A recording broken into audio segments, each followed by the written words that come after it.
और इस वक्त एक खबर लखनऊ से आ रही है, बड़ी खबर आ रही है, जहां पर लिव इन में रह रही युवती को करवा चौथ मनाने पर उसके परिवार वालों ने मारपीट उसके साथ की है। युवती का नाम फिरदौस है, जो अपने पार्टनर कौशिक यादव के साथ लिव इन रिलेशनशिप में रह रही थी। लेकिन उसने जब करवा चौथ का व्रत रखा तो परिवार वाले अचानक उसके घर पहुंच गए और बवाल शुरू कर दिया। परिवार वालों ने लड़की और उसके पार्टनर पर हमला कर दिया। मदद के लिए युवक युवती इंदिरा नगर के थाने पहुंचे, वहां पर भी परिवार वालों ने हंगामा किया। युवती ने अपने भाई और परिजनों के खिलाफ पुलिस में शिकायत की है। पुलिस ने लड़की के भाई रेहान को फिलहाल तो हिरासत में ले लिया है। तस्वीरें हम आपको दिखा रहे हैं, इंदिरा नगर इलाके का पूरा मामला है, जहां पर एक युवती एक युवक के साथ लिव इन रिलेशनशिप में रह रही थी और इस दौरान उसने करवा चौथ किया। फिर उसके परिवार वालों ने वहां पहुंचकर जबरदस्त हंगामा किया। जब थाने में इस बात की शिकायत युवक युवती लेकर पहुंचे हैं तो वहां पर भी जबरदस्त हंगामा दिखाई दिया है।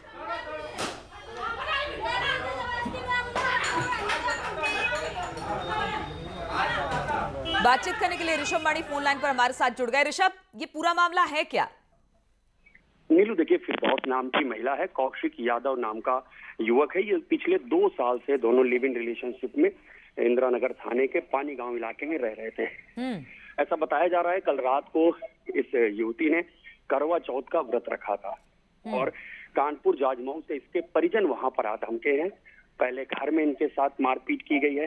जब ये जान बचा के अरविंदो पुलिस चौकी पहुंचे हैं तो युवती के परिजन पीछे पीछे चौकी पहुंच गए हैं। चौकी में भी जमकर हंगामा काटा है, युवती और युवक की पिटाई की। बिल्कुल ऋषभ, तस्वीरों में हम देख पा रहे हैं कि चलिए घर पर तो हंगामा हुआ होगा, क्या लड़की के परिवार वालों को पता नहीं था कि ये लड़की लिव इन रिलेशनशिप में रह रही है तो पहले क्यों नहीं विरोध किया? करवा चौथ के दिन ही आकर हंगामा क्यों किया? और सबसे बड़ी बात ये कि थाने में पुलिसकर्मी खड़े हैं, तमाम जो पुलिसकर्मी हम इर्द गिर्द देख रहे हैं तस्वीरों में जो भेजा गया फुटेज, लेकिन वहां पर भी ये लोग जबरदस्त तरीके से हंगामा कर रहे हैं। देखिए नीलू, हमारी जो पुलिस से बात हुई उनका ये कहना है कि ये देर रात का मामला है। चौकी में कोई महिला पुलिसकर्मी नहीं थी, जिसका फायदा उठा के इनके परिजनों ने पुलिस चौकी में भी जमकर हंगामा काटा है। और जो हंगामा काटने वाले लोग थे उसमें ज्यादातर महिलाएं थी जो फिरदौस के परिवार से संबंधित थी। तो पुलिस अपने आप को असहाय महसूस कर रही थी। उसी का फायदा उठाकर इनके परिवार ने चौकी में जमकर हंगामा काटा है। तो आप किसी तरह की कार्रवाई की बात हो रही है? चलिए ठीक है, रात में तो महिला पुलिसकर्मी नहीं थी इसलिए कुछ नहीं कर पाई, थोड़ी मजबूर दिखाई दी पुलिस, लेकिन आप इस पर किसी तरह की कोई कार्रवाई की बात? जी नीलू, देखिए, युवती जो फिरदौस है उसकी ओर से तहरीर दी गई अपने भाई और परिवार वालों के खिलाफ। देर रात तक पुलिस भी कोशिश कर रही थी कि दोनों पक्षों में समझौता हो जाए। अब सुबह तमाम चीजें साफ हो पाएंगी कि क्या फिरदौस के भाई को गिरफ्तार किया गया है या कोई और कानूनी कार्रवाई की गई है या दोनों पक्षों के बीच में कोई समझौता हुआ है। नीलू, चलिए ऋषभ, बहुत बहुत शुक्रिया आपका जानकारी देने के लिए। हम चाह रहे थे कि इस पर कोई बड़ा अधिकारी भी उनसे भी बातचीत हो जाए, लेकिन बातचीत नहीं हो पा रही है।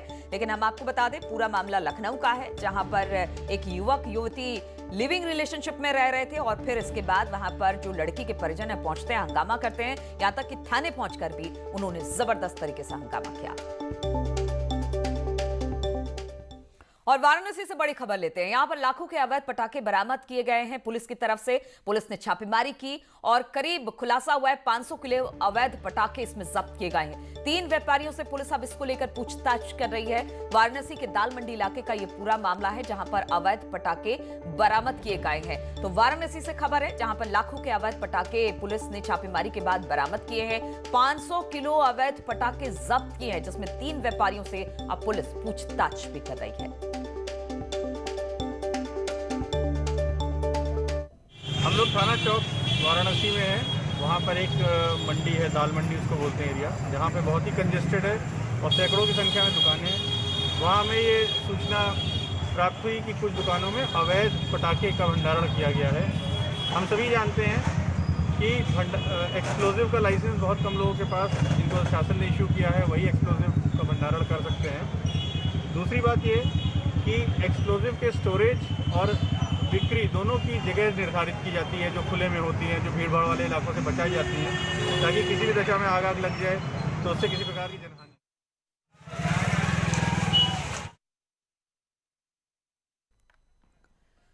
तो पटाखे अवैध रूप से रखे गए थे, जिसे बरामद कर लिया गया है और एक बड़ी छापेमारी पुलिस की तरफ से बातचीत करने के लिए रवि पांडे वाराणसी से हमारे साथ जुड़ गए। रवि, हमने देखा जब भी दिवाली आती है तो इस तरह से अवैध पटाखों का भंडारण शुरू हो जाता है। अब पुलिस लगातार दबिश दे रही है, छापेमारी कर रही है और एक के बाद एक इस तरह के मामले निकलकर सामने आ रहे हैं और व्यापारी पकड़े जा रहे हैं, पटाखे अवैध तौर से पकड़े जा रहे हैं।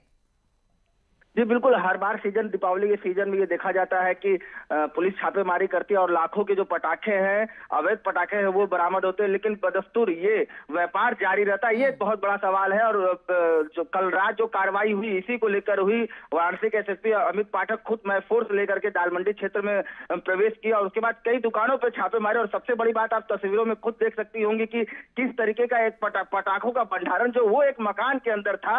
एक बहुत बड़ा दुर्घटना हो सकता था, लेकिन पुलिस ने पूरे के पूरे जो पटाखे हैं लगभग 5 कुंतल की संख्या में उसको जब्त किया और 3 लोगों को हिरासत में लेकर पूछताछ कर रही है ताकि उनके अन्य ठिकानों का पता चल सके और अगर पटाखों का जो भंडारण है वो कहीं और भी है तो उसको पुलिस जब्त कर उस पर कार्रवाई करे। बिल्कुल, और एहतियात के तौर पर यह जरूरी भी है क्योंकि अगर कहीं एक्सप्लोसिव में या इन पटाखों में आग लगती है तो बड़ा हादसा हो सकता है, इसलिए पुलिस अब इसको लेकर सक्रिय है। बहुत बहुत शुक्रिया आपका रवि जानकारी के लिए।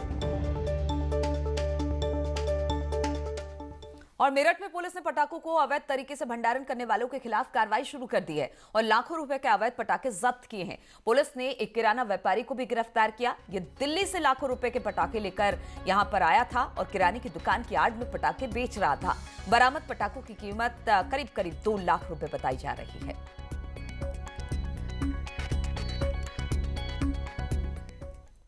और रामपुर से बड़ी खबर है, यहां पर इंजेक्शन लगाने से पेशेंट की मौत हो गई। झोला छाप डॉक्टर पर गंभीर आरोप रिश्तेदारों ने लगाया है। थाने में अब शव रखकर जो रिश्तेदार थे उन्होंने हंगामा भी किया। डीएम से मृतक के परिजनों ने शिकायत की है। डीएम ने अब इसके बाद जांच के आदेश दिए हैं। तो झोला छाप डॉक्टर की एक और करतूत जिससे एक शख्स की मौत हो गई है। बताया जा रहा है कि गलत इंजेक्शन लगाने से शख्स की मौत हुई और इसके बाद जो रिश्तेदार परिजन थे शख्स के, उन्होंने जबरदस्त तरीके से हंगामा किया है। शव को वहां पर रखा गया, उसके बाद शव को रखने के बाद भी ये हंगामा हुआ।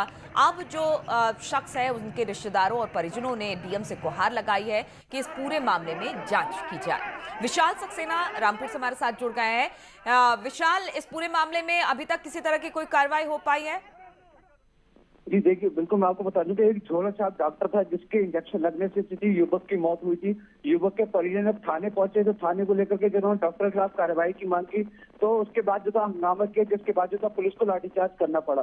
लाठीचार्ज किए, पुलिस की कार्रवाई से नाराज होकर के ये लोग डीएम आवास पहुंचे थे रात और डीएम आवास में इन्होंने धरना दिया था। जब डीएम से मुलाकात की तो डीएम ने सख्त कार्रवाई के आदेश दिए जांच के बाद। जी चलिए, तो जांच की बात कह रहे हैं, लेकिन जो हंगामा देखने को मिला वो काफी जबरदस्त था और जो परिजन थे उन्होंने काफी देर तक शव रखकर हंगामा किया। बहुत बहुत शुक्रिया आपका विशाल।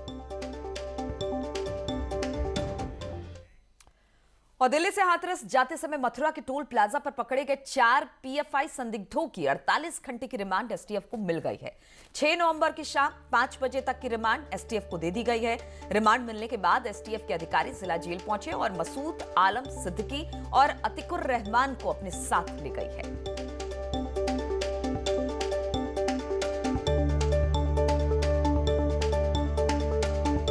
सीजीएम अदालत से 48 घंटे के रिमांड मिलने के बाद एसटीएफ जेल पहुंची और आप देख सकते हैं कि जो चारों आरोपी थे जो पीएफआई के संदिग्ध बताए गए थे और जिनकी गिरफ्तारी मारटोल से हुई थी, उनको लेकर जो है एसटीएफ के जो टीम है वो यहाँ से लेकर जा रही है। और आप देख सकते हैं कि चारों जो आरोपी थे मसूद आलम, अतिकुर रहमान और जुबैर, उनको गिरफ्तार किया गया था मारटोल से, उनको अब ले जा रहे हैं और एसटीएफ की जो टीम है वो 48 घंटे तक इन चारों आरोपियों से पूछताछ करेगी।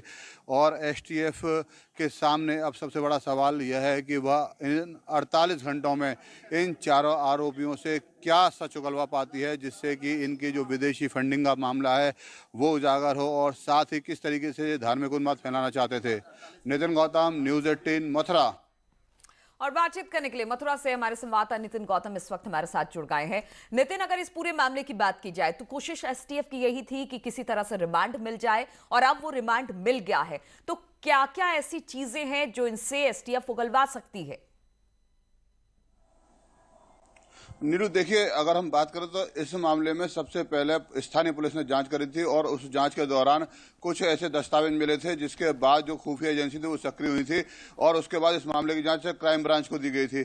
क्राइम ब्रांच की जांच में भी ये निकल कर आया था कि इन लोगों के संबंध कुछ ऐसे लोगों से हैं जो विदेशी फंडिंग करते हैं, वेबसाइट चलाते हैं। तो इस मामले को उत्तर प्रदेश सरकार ने एसटीएफ को सौंपा था और एसटीएफ लगातार इस मामले की जांच कर रही थी। 18 अक्टूबर को इसको जांच दी गई थी और कल अदालत में एसटीएफ ने जो तथ्य पेश किए थे कि इस वेबसाइट का संचालन अमेरिका से होता है, इसमें विदेशी फंडिंग होती है। कुछ ऐसी बात आई है जांच के दौरान जिससे कि इनसे पूछताछ आवश्यक है। उसी के आधार पर मुख्य न्यायिक मजिस्ट्रेट ने एसटीएफ के अधिकारियों को अनुमति दी थी और 48 घंटे की अनुमति मिली थी। ये रिमांड बहुत जरूरी है नितिन, और यही वजह है कि लगातार रिमांड की डिमांड की जा रही थी और रिमांड अब मिलने के बाद बहुत सारे खुलासे हो सकते हैं। बहुत बहुत शुक्रिया आपका जानकारी देने के लिए। और हमीरपुर से बड़ी खबर आ रही है, यहां पर युवक की संदिग्ध मौत पर हंगामा शुरू हो गया। संदिग्ध अवस्था में युवक की लाश मिलने से परिजनों ने विरोध भी प्रदर्शन किया। परिजनों का कहना है कि युवक की हत्या हुई है। वहीं पुलिस मामले को दुर्घटना मान रही है। आक्रोशित परिजनों ने जाम लगाकर पुलिस के खिलाफ भी नारेबाजी की। देर रात 3 घंटे तक छिबोली तिराहे पर हंगामा होता रहा। भारी पुलिस फोर्स के पहुंचने के बाद ही मामले को शांत कराया गया। पूरा मामला जो है वो थाना क्षेत्र के छिबोली गांव का बताया जा रहा है।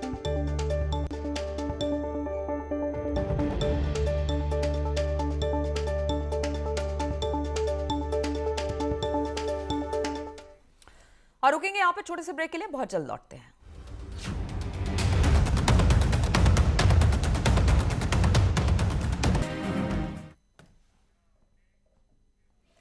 और क्या किसी जिले के एसपी को प्रोडक्ट बेचते हुए देखा है? हम आपको आज ऐसे कप्तान साहब से को दिखाने जा रहे हैं जो अपराधियों के लिए काल हैं और रोजगार देने में बेमिसाल हैं।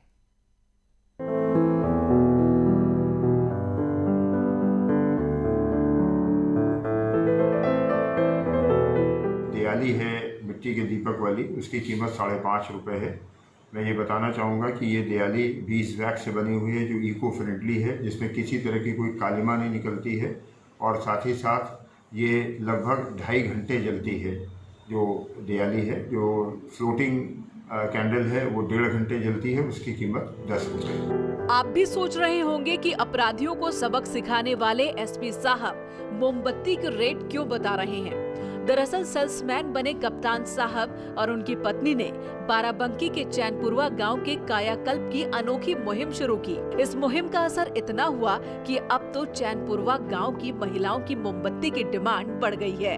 चैनपुरवा की महिलाओं द्वारा 2 प्रकार के दिए बनाए जा रहे हैं। एक मिट्टी की दियाली में 20 वैक्स से दिए बनाए जा रहे हैं और दूसरा फ्लोटिंग दिए बनाए जा रहे हैं। इनका व्यापक प्रचार प्रसार विभिन्न ग्रुप्स में और मीडिया के द्वारा किया गया है, जिसमें बहुत सी अलग अलग स्थानों से ऑर्डर्स आ रहे हैं। गोरखपुर, जालौन, कानपुर और प्रदेश के अन्य हिस्सों से भी ऑर्डर्स प्राप्त हुए हैं, जिसमें दिल्ली, बेंगलोर, बम्बई, पुणे, कई ऐसे शहर हैं जहां से कुछ स्वयंसेवी संस्थाओं और व्यक्तिगत लोगों ने मांगे हैं। कॉमर्शियल हब की तरह दिखने वाले इस मेले में कुछ स्टॉल ऐसे हैं जिन पर चैनपुरवा के ही प्रोडक्ट बिक रहे हैं। ये दिया के बारे में ऐसा है, मेरे पुलिस अधीक्षक डॉक्टर चतुर्वेदी, चैनपुरवा एक गांव है, वहाँ शराब का धंधा चलता था। वहाँ पे गए तो उनके मतलब वो सब छुड़वा के ये सब धंधा इनको चलवाया गया कि मतलब ये आप लोग इससे आगे बढ़े, तो हम लोग उनकी मदद कर रहे हैं। अब आपको बताते हैं कि चैनपुरवा गांव के कायाकल्प के लिए कप्तान साहब इतनी शिद्दत से क्यों जुटे हैं। दरअसल चैनपुरवा गांव में अवैध शराब बनाने का धंधा जोरों पर था, जिसमें महिलाओं की भागीदारी ज्यादा थी। करीब 94 परिवार ऐसे थे जो अवैध शराब बनाते थे। जिले के एसपी डॉक्टर अरविंद चतुर्वेदी ने इस गांव से शराब खत्म करने की मुहिम शुरू की और चौपाल लगाकर गांव की महिलाओं को मोटिवेट किया, जिसके बाद 90 परिवारों ने शराब के धंधे से तौबा कर लिया और मोमबत्ती के जरिए आत्मनिर्भर बन गए। यही उद्देश्य है मिशन कायाकल्प का कि जो वहाँ पर अवैध शराब के धंधे में लिप्त परिवार थे, उनको एक रोजगार का एक नया अवसर दिया जाए। लंबी योजना ये है कि वहाँ पर मधुमक्खी पालन या इससे जुड़े हुए अन्य जो रोजगार के अवसर हैं वो उन्हें दिए जाएं, लेकिन तात्कालिक उन्हें सपोर्ट करने के लिए दिवाली को देखते हुए ये दिया बनाने का काम शुरू किया गया। और मुझे बताते हुए हर्ष है कि ये लक्ष्य पहले 1 लाख दिए का रखा गया था, फिर 2 लाख दिए का रखा गया और ऐसा प्रतीत होता है कि दिवाली के आते आते हम करीब 3 या 3.5 लाख दिए वहाँ बना सकेंगे। हालांकि चैनपुरवा गांव के कायाकल्प के लिए जिले के डीएम और सीडीओ भी जोर शोर से लगे हैं और गांव में सरकारी योजनाओं का पूरा लाभ देने में जुटे हैं। न्यूज़ 18 के लिए बाराबंकी से अनिरुद्ध शुक्ला की रिपोर्ट।